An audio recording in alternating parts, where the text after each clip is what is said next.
Sin embargo, primero es necesario saber qué es la radio galena.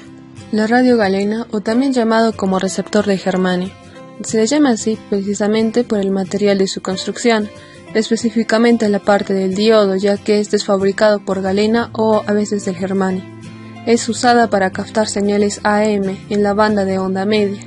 Precisamente una de sus ventajas es que no va a utilizar energía eléctrica, ya que solo requiere la toma a tierra, además de la antena. Pero ¿cómo se dio su historia, cómo se dio su construcción? En 1985, el ingeniero ruso Alexander Popov había presentado un receptor que era capaz de captar las ondas hertzianas. También añadió a su receptor un hilo metálico extendido hacia arriba. De esta forma habíamos visto la primera antena. Pero ya en ese entonces se tenía el oscilador de Hertz, el cohesor de Branly y además de la antena de Popov. Sin embargo, estos tres elementos eran necesarios unirlos. Eso lo conseguiría en 1895 el ingeniero eléctrico, físico e inventor Giuseppe Marconi, que realizó experimentos que luego le permitieron consagrarse como el verdadero inventor de la radio. Durante los años 20 y 30 ya habían muchos avances tecnológicos, tales como las válvulas electrónicas, modernos circuitos, y fue de mucha utilidad durante la Segunda Guerra Mundial, ya que en muchos países ocupados estaba prohibido escuchar las estaciones del enemigo. Bajo estas circunstancias, lo que se hubiera hecho es crear una radio galena para poder escuchar precisamente esas estaciones de radio. Los materiales que se usaron para el presente experimento son un tubo de papel higiénico, luego cartulina, o en este caso yo usé un almanaque, y luego lo envolví de tal forma de que quedara un tubo de mediano tamaño. También usamos alambre de cobre de 0.2 a 0.5 milímetros de diámetro. También utilizamos un diodo de germanio o A91.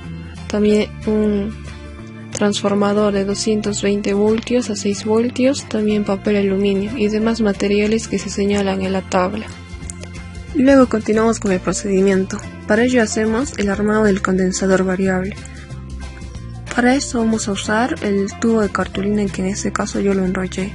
Vamos a cortar un cuadrado o un rectángulo de lo que es el papel aluminio que cubra la mitad del tubo, un poco menos. Y por otro lado hacemos el corte de un papel blanco y que envuelva la otra mitad de lo que es el tubo.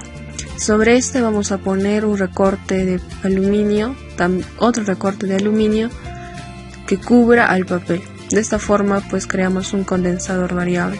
Para el armado de la bobina vamos a usar el alambre de cobre y lo vamos a envolver en un tubo de papel higiénico. El circuito que vamos a usar es el que se detalla a continuación.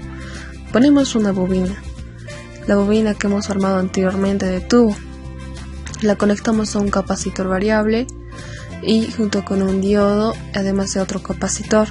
Luego ponemos lo que es el transformador de 220 a 6 voltios y lo conectamos al auricular. La bobina y el capacitor pues están en paralelo. Primero lo que vamos a observar van a ser dos bobinas, una que recibe las señales y luego induce la segunda bobina. Luego esta va a estar conectada pues a la antena. Seguidamente tenemos en conexión en paralelo al condensador variable, luego tenemos el diodo y otro condensador y por último pues el transformador, que va a dar una salida de 6 voltios hacia el auricular. Luego tenemos la toma a tierra. El condensador variable, al realizar las medidas, pues da de 30 picofaradios a 380 picofaradios. Lo que vamos a hacer es, una vez terminado de hacer todas las conexiones que se mostraron en el circuito, pues lo que hacemos es conectar el auricular y el cable que va a la antena, pues preferiblemente que sea grande. En este caso usamos un cable de 10 metros y que esté al aire. No debe estar ni en el suelo ni en ninguna otra superficie, sino que debe estar al aire. Entonces, para la toma de tierra, pues en este caso usamos un fierro, pero antes de eso lo lijamos y después lo conectamos. Después de conectar el auricular, pues ahí escuchamos algunas frecuencias de radios, aunque a un muy bajo volumen.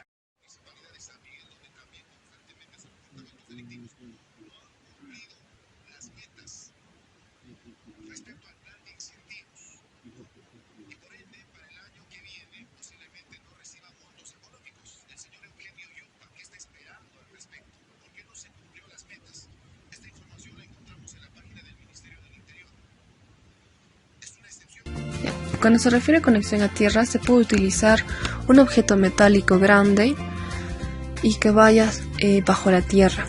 Podemos utilizar la conexión a tierra, los enrajados que hay en las casas o a veces en los jardines, siempre y cuando la masa sea grande. El audio se escuchará mejor. Habíamos dicho que la radio galena funciona sin electricidad, pero ¿a qué se debe? Pues es principalmente por la inducción que se da en nuestra radio galena debido a las ondas electromagnéticas que dan las diferentes empresas de radio que están en el aire. ¿Qué es lo que pasa? Si volvemos de nuevo a lo que es el circuito mostrado, vamos a explicar con más detalle el funcionamiento de cada componente que vamos a encontrar. Por ejemplo, la antena. La antena se va a encargar de recibir todas las ondas, la energía de las ondas de radio que se encuentran en el espacio.